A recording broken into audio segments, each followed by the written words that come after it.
Subscribe कीजिए Islamic star HD को मौलाना उस्मान लुधियानवी और इंडिया के फेमस उलमा इकराम के बयानात के लिए।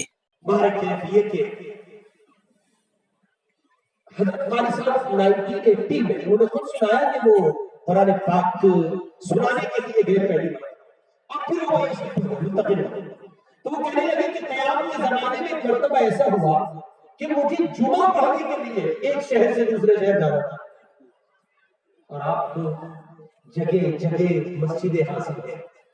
सलाम मेरे मुल्क हिंदुस्तान की अजमत को, यहाँ एक नील को आसमान, नील की छत के नीचे अनगिनत मजहब के लोग रहते हैं। सबका धर्म अलग है, आस्था अलग है, अकीदा अलग है। कोई किस जाविये से खुदा को मान रहा है, कोई किस जाविये से खुदा को मान रहा है। ये सिर्फ हिंदुस्तान की खूबसूरती है। हिंदुस्तान के सिवा बहुत कम मुल्कों में ये मंजरनामा देखने को मिलता है। वहाँ ऐसा नहीं, यहाँ ऐसा है कि आपको जगह जगह जगह मस्जिद हासिल है, मदरसे हासिल है, खानकाह हासिल है, मशाइख हासिल है, इख्तिलाफ हासिल है, जमयियत हासिल है, जमात हासिल है, पर्सनल बोर्ड हासिल है। क्या नहीं है आपकी झोली में? आपसे ज़्यादा नसीब कौन? और साहब कहते हैं वहां की कंडीशन ये नहीं, वहां की कंडीशन ये है कि अब तो नहीं है, लेकिन उस वक्त थी कि एक खित्ते से बसा औकात एक शहर से दूसरे शहर नमाज जुमा के लिए जाना पड़ता था। साहब फरमाते हैं मैंने एक मरतबा फ्लाइट ली, किसी दूसरे शहर के लिए जा ठहरा था, वहां से किसी दूसरे शहर के लिए, ताकि मैं वहां जाकर जुमा अदा कर सकूं। एयरपोर्ट पे उतरा, वहां वुजू किया, बाहर निकला, एक टैक्सी ड्राइवर को मैंने पकड़ा, उससे मैंने पूछा कि आज फ्राइडे के दिन कुछ मॉडल्स कहीं जमा होते हो, आपकी मालूमात में हो तो प्लीज मुझे गाइड कीजिए, छोड़ दें। उसने कहा बैठिए, बिल दीजिए, छोड़ देते हैं आपको। वो ले जाके एक बड़े से आलीशान से मकान के सामने एक बड़ा सा लकड़ी का दरवाजा उसने रखा, और फिर उसने कहा यहाँ चले जाइए, मेरी मालूमात के मुताबिक मॉडर्न मुस्लिम कम्युनिटी के लोग यहाँ जमा होते हैं। और साहब कहते हैं दरवाजा खोला, खोल के अंदर दाखिल हुआ तो कुछ लोग वुजू कर रहे, कुछ लोग सफ में बैठे और नमाज का इंतजार है। लेकिन अगर नमाज का इंतजार है तो फिर खुतबे की प्रक्रिया क्यों नहीं हो रही है? खुतबे की जो नकल हरकत है, अमल है, वो सब क्यों नहीं? अज़ान सानी कहाँ गई?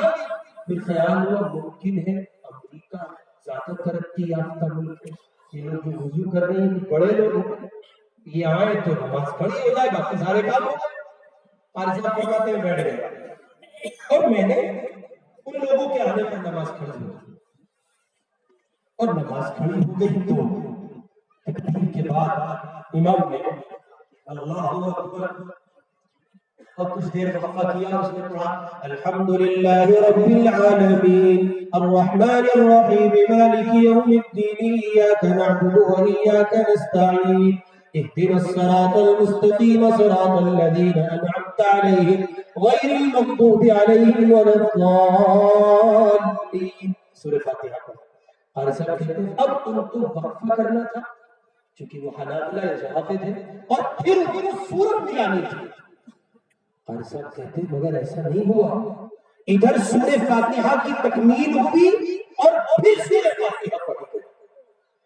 मैंने कहा अल्लाह, ये और लोग तो नहीं, रुकू हुआ, दोनों सजदे हुए, फिर क़याम हुआ, फिर यही हुआ जो पहले हुआ था, फिर रुकू, फिर दोनों सजदे, फिर तहियात, अस्सलामु अलैकुम व रहमतुल्लाह, अस्सलामु अलैकुम व रहमतुल्लाह। ऐसा फरमाते में पढ़ा। मैंने कहा जुमा नहीं हुआ, इंग्लिश में मैंने बात की, वो कहा भाई जुमा नहीं हुआ, तो सब अरे वो सब ने कहा आप लोग आए मुसाफिर है, अजनबी है, यहाँ आते नहीं है। कहीं मैं नहीं आता, कहाँ के रहने वाले हैं, उलमा से मुखातब हूँ, और फिर खुसूस मुखातब तवज्जो लुत्फअंदोज हो, अपनी किस्मत पर नाज़ा हो, शादमा हो, फरहा हो। उन्होंने कहा आप कहाँ से? कब इंडिया से। इंडिया में कहाँ से? हिंदुस्तान में कहाँ से? कब देवबंद से। आपकी अजमतों को समझा, آپ دیوبند سے ہیں، آئیے پھر آپ حافظ ہیں، حافظ بھی ہو، قاری ہیں، قاری بھی ہو، عالم بھی ہو، اچھا آپ سب کچھ ہیں، پھر مگر یہ بتاؤ تم نے نماز ایسے کیوں پڑھی؟ وہ آگے سے جواب میں کہنے لگے، دیکھو